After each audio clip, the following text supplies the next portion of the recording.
बंडी संजय कुमार ईश्वर की शपथ लेता हूं कि मैं विधि द्वारा स्थापित भारत के संविधान के प्रति सच्ची श्रद्धा और निष्ठा रखूंगा। मैं भारत की प्रभुता और अखंडता अक्षुण्ण रखूंगा। मैं संघ के राज्य मंत्री के रूप में अपने कर्तव्यों का श्रद्धापूर्वक और शुद्ध अंतःकरण से निर्वहन करूंगा तथा मैं भय या पक्षपात, अनुराग या द्वेष के बिना सभी प्रकार के लोगों के प्रति संविधान और विधि के अनुसार न्याय करूंगा।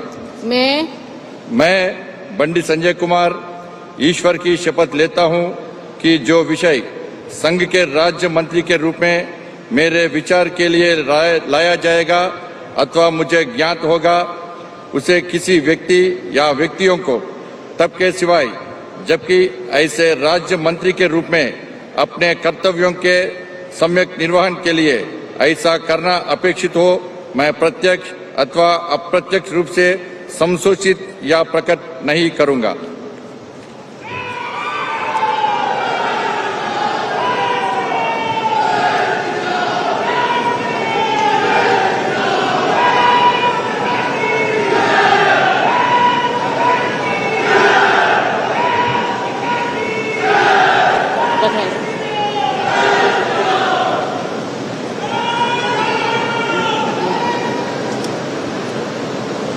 श्री कमलेश पासवान।